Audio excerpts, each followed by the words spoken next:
اللہ اکبر اللہ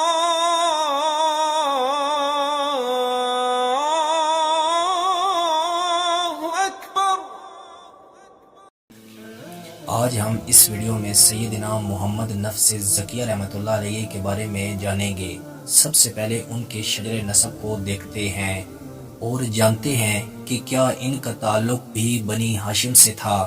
یہ سیدنا امام حسن رضی اللہ تعالی عنہ کی اولاد میں سے تھے۔ اگر ان کے شجر نسب کے بارے میں جاننا ہے تو ہمیں سب سے پہلے عبد مناف پہ آنا پڑے گا، جو قریش کی ایک اہم پرسنالٹی تھی۔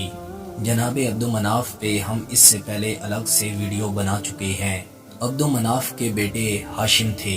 ہاشم کی اولادیں بنی ہاشم کہلائی۔ ہاشم کے ایک بیٹے عبد المطلب تھے، جو حضور صلی اللہ علیہ وسلم کے دادا تھے۔ عبد المطلب کے بیٹے جناب ابو طالب تھے۔ ابو طالب کے بیٹے سیدنا علی المرتضی رضی اللہ تعالی عنہ تھے۔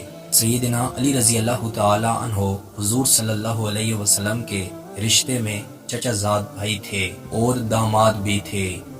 آپ صلی اللہ علیہ وسلم کی سب سے لاڈلی بیٹی سیدہ فاطمہ رضی اللہ تعالی عنہ کا نکاح سیدنا علی رضی اللہ تعالی عنہ سے ہوا، اور سیدنا علی کے بیٹے سیدنا حسن اور حسین رضی اللہ تعالی عنہما تھے۔ سیدنا امام حسین جو واقع کربلا میں شہید ہوئے، ان پر ہم الگ سے ویڈیوز بنا چکے ہیں۔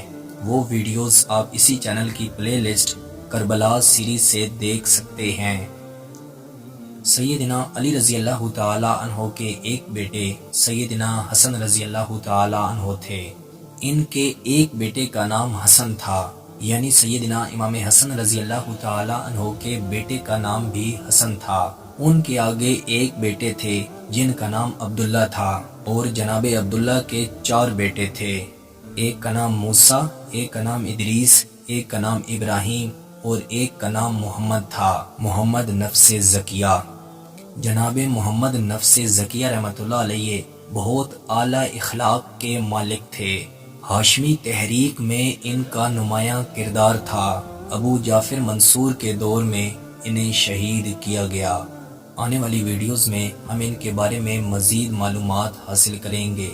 میں امید کرتا ہوں کہ آپ کو یہ ویڈیو پسند آئی ہوگی۔ مزید ایسی ویڈیو دیکھنے کے لیے ہمارے چینل کا وزٹ کریں، دوستوں کے ساتھ شیئر کریں۔ ملتے ہیں انشاءاللہ اگلی ویڈیو میں۔ السلام علیکم۔